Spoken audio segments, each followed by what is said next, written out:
Here's your airplane ticket, Your Majesty. Thanks again for agreeing to come to Cambodia with me. I've always wanted to travel to a Latin American country, but unfortunately I've never been able to afford it before I won all that money gambling. Oh no, no thanks for me. Thanks are for you for buying me this ticket. Now that I live on the Earth, I want to explore as much of the Earth as possible. Unfortunately, I don't have the money to make that happen for myself. I may be royalty on the moon, but here on the Earth I can barely afford rent. Oh shit! Look at the time! The airplane's already boarding, and we're not even at the airport! Let's finish this conversation on the airplane.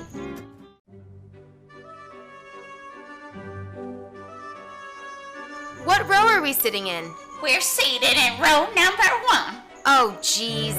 It looks like we're sitting in front of Jonathan Lawnmower and Garrison Weightlifter. I've met these guys before.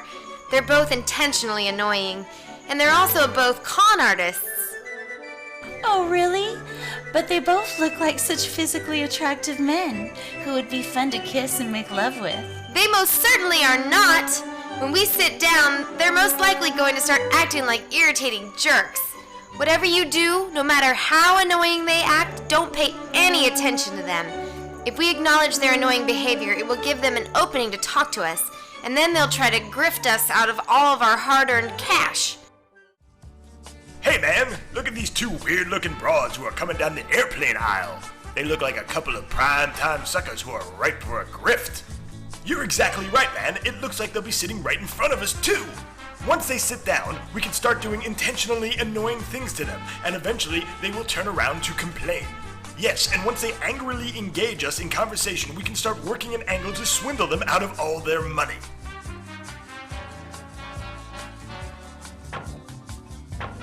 Sheesh! We just sat down and he's already violently kicking the back of my seat. I'll trade seats with you if you want. The guy behind me is giving me an unwanted shoulder massage and gently sucking on my earlobes. No, I would not like to do that. Remember to just ignore them. In a few minutes, when they see that they're not getting our goats, they're bound to give up and leave us alone.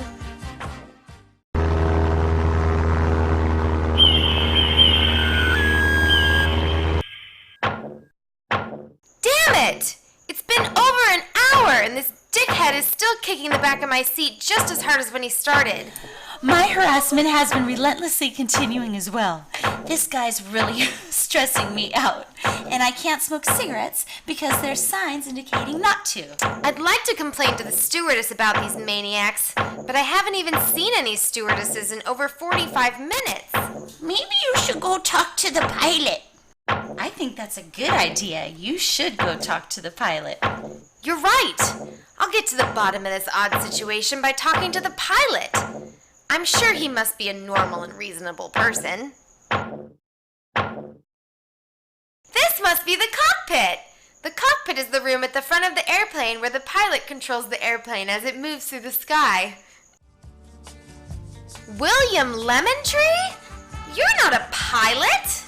No, I am not a pilot, but I am a suicidal con artist who was able to convince the airline that I am. Now, if you would please leave me alone, I'm about to take this plane into a nosedive, hopefully killing all of us when we smash into the ocean.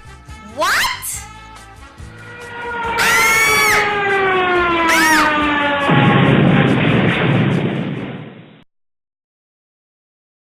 Well, this is a pretty awful way for us to start an adventure.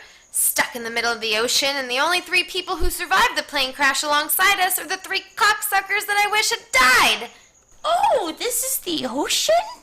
Maybe I'll see a fish. What will happen next on this adventure? That's what I'd like to know.